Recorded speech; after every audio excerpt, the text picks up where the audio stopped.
So we thought we could go live the life Pepper does, minus the clan part. I waited for Rune to debunk the idea or tell us we were traitors.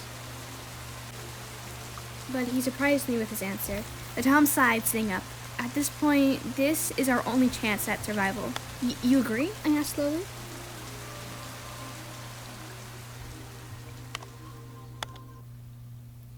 Her ears tilted to normal at Rune's response. She was glad the feline saw reason and severity of everything.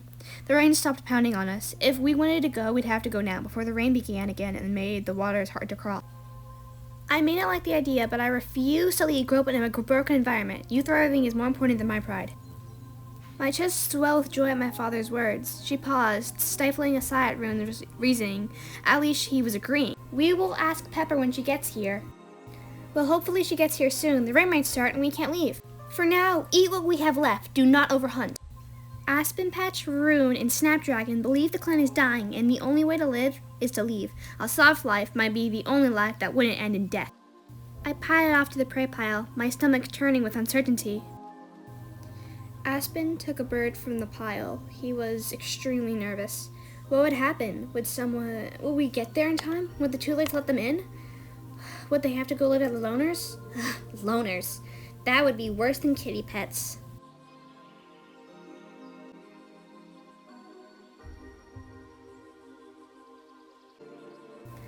I leapt onto the rock, then to land.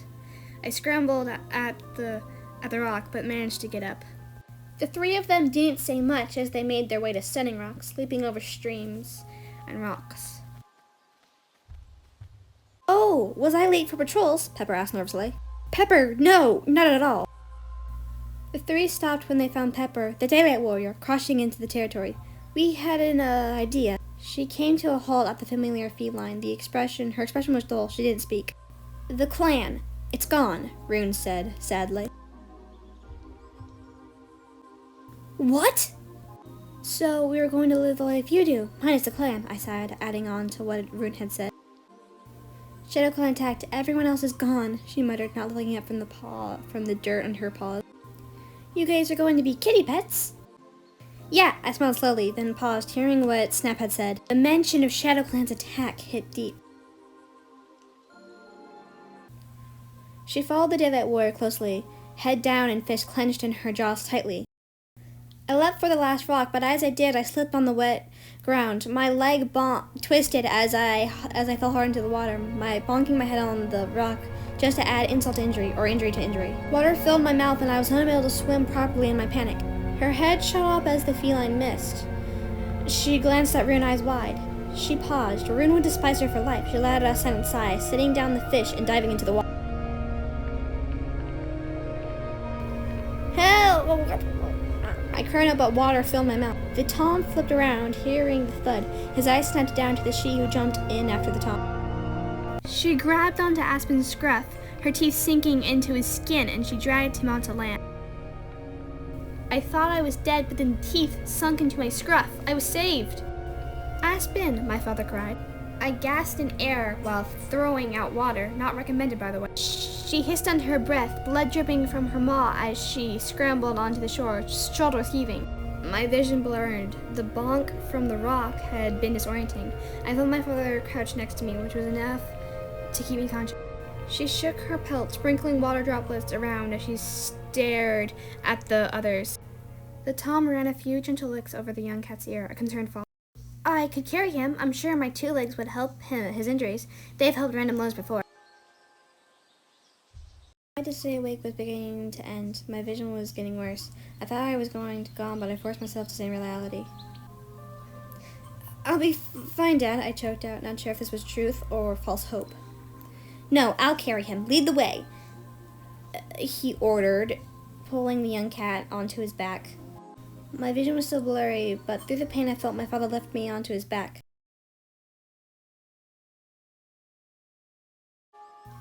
This is it, Pepper said.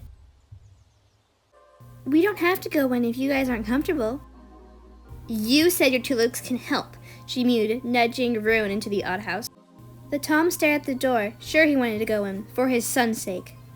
Her nose scrunched at the strange scent, but she didn't prefer 2 legs, but she occupied her mind with the fish, licking the blood. She backed away from the large creatures, a snarl forming on her maw, but she didn't act, despite wanting to tear up their furless limbs. The Twoleg gazed over the strange cats, more strange for them to help. The Twoleg slowly reached for Aspen, glancing once at the brown Tom for permission to take what seemed to be his son.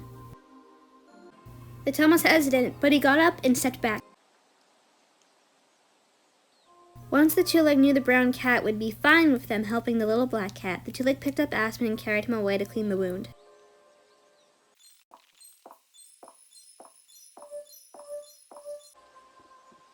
The Twoleg brought me upstairs to the bathroom. They laid me on the sink, started water, cleaning the wound of blood.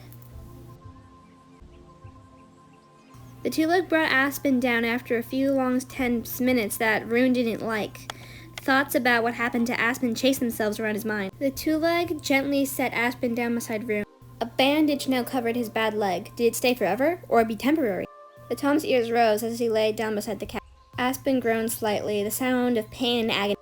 She yawned silently. It had been a long travel to the house, let alone all the fuss at camp. Her claws dug into the wood at Aspen's groans. I groaned again, opening my eyes slightly. "Rune," I managed to choke out. "I'm not dead. You're okay now, don't worry." "That's good," I choked. She eventually rested her head on her paws, unable to stay awake any longer. She didn't care about Aspen waking up anyway. I took in another ragged breath and went still. The feeling of Rune's fur around me was enough to tell me I was fine. The Tom's gaze shot up to the Twolegs, a thanking look on his eyes, before looking back down at the young Tom. The days went on. The cats got comfortable with their new home. And Rune became a pretty princess! I slipped off the couch slowly, wincing as I hit the floor. I gingerly took a few steps before stumbling and falling. I cursed. Walking on 3 legs was impossible. Rune quickly got up, nudging the cat up. "This is impossible," I complained childishly. "You can do it, one step at a time." I took a deep breath and with my father beside me, took another few steps without falling.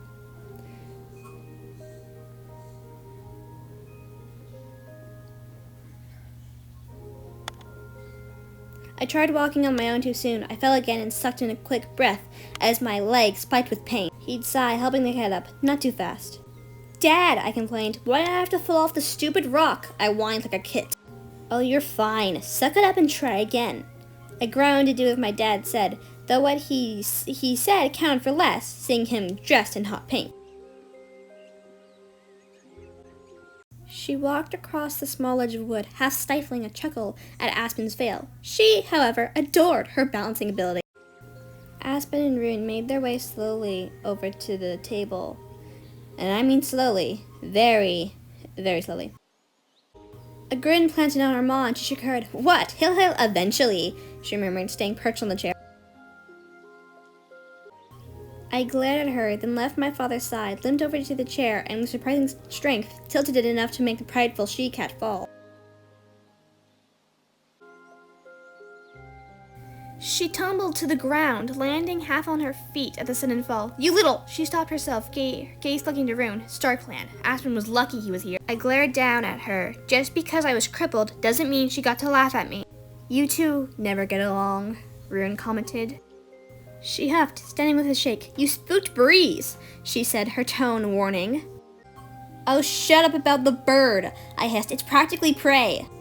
"If they are, then so did you," she commented, sitting. "Same size, same skin." Tom sighed before lifting his leg and limping upstairs. "Keep up, short legs."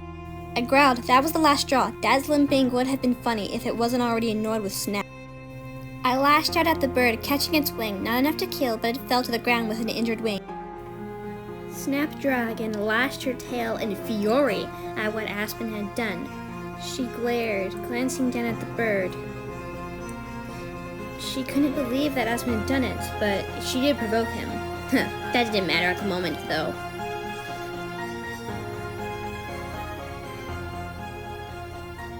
She snarled, instinctively shoving Aspen to the ground before nosing the tiny bird. It deserved— My voice was cut off as she pushed me to the ground.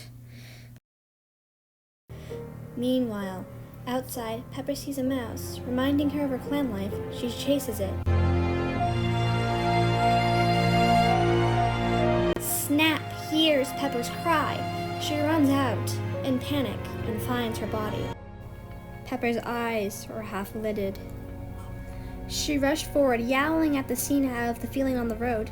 No! No! No! Snap! Pepper coughed out some blood. Pepper lay bleeding out on the thunder path. It wasn't pretty. This was too much for Snap. Her best friend, dead. The bird hurt. What would they do? Pepper! Her voice cracked. Deep emotion of fear and pain showed clear on her expression. Not you. StarClan! Breeze let out a little chirp. I'm still here. She brushed her muzzle against her neck, tears rolling down her face. I'm so sorry. It'll be okay. Please don't leave me. I don't know if I can. The sun begins to set over the horrible scene. Another member of Riverclan, or extra Riverclan, dead. Were they cursed? She stifled a sob. It's okay. You're okay. Her voice wavered. Don't feel bad. Snap, you were wonderful. Tears were rolling down Pepper's face, mixing with her blood. Pepper lifted a paw and slightly wiped some of the Snapdragon's tears. Please take care of Breeze for me. I love you. Pepper's paw suddenly fell, unable to finish speaking as she went still. I love you. I always will, she finished, pressing her pelt against the bloody feline. I have Breeze. I promise things are going to be okay. She wanted Pepper to pass without guilt. That's the least she could do. And Pepper faded to StarClan, never to return.